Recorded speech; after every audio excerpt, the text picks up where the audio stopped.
बसंत की रात थी। हल्की ठंडी हवा चल रही थी और आसमान में पूर्णिमा का चांद चमक रहा था।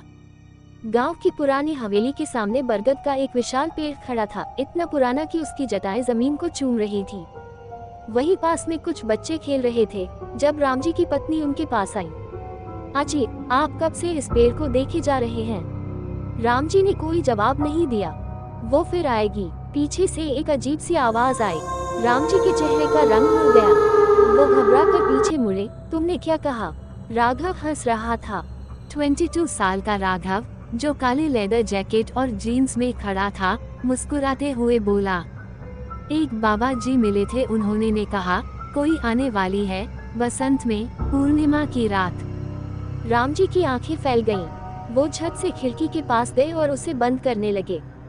उनकी पत्नी परेशान होकर बोली, आप इतने घबराए हुए क्यों हैं? राघव भी अब चिंता में पड़ गया। तभी उनकी बेटी राधा आई और ऊँगते हुए बोली, पापा, ये गांव बहुत बोरिंग है, कुछ देखने लायक भी नहीं, कब वापस दिल्ली चलेंगे? राम जी ने धीमी आवाज में कहा। कहानी सुनोगी? राघव और राधा ने उत्सुकता से सिर हिलाया।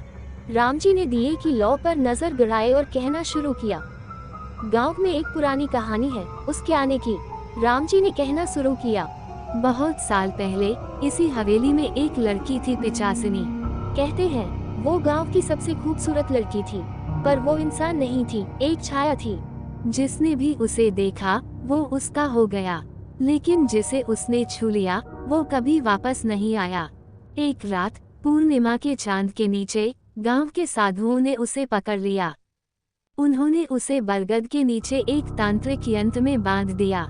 पर वो मरी नहीं। उन्होंने उसके लिए एक श्राप छोड़ दिया। जब तक ये दिया जलता रहेगा मैं वापस नहीं आऊंगी। पर जिस दिन ये बुझ गया।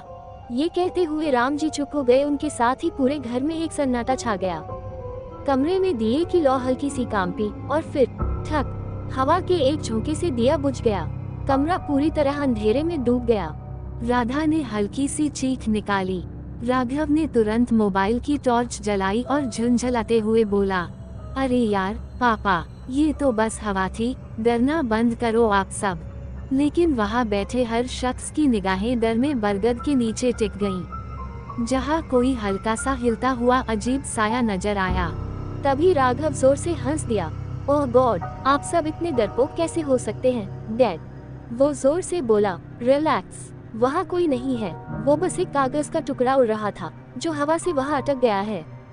राधा और माँ ने राहत की सांस ली, लेकिन रामजी अब भी चुपचाप खड़े थे। राघव ने मुस्कुराते हुए मजाक उड़ाया, देखा, आप सब बेवजह डर रहे थे, कहते हुए वो मस्ती में आगे बढ़ा। लेकिन तभी वो अचानक ठिठक गया। उसने धीरे से सिर घुमाया और पीछे देखा। उसके पिता रामजी वहाँ नहीं थे। पापा, राघव का गला सूख गया। फर्श पर लाल धब्बे पड़े थे और उनके ठीक बीच में एक सफेद कागज पड़ा था, जिस पर लाल खून से लिखा था, मैं आ गई। तो आगे क्या होगा? कौन है ये पिचासिनी? कैसे बचेंगे राघव के पिता रामजी? आगे की कहानी जानने के लिए मेरे चैनल को सब्सक्राइब करो, लाइक, शेयर करो और हाँ, ऐसे ही प्यार देते रहो।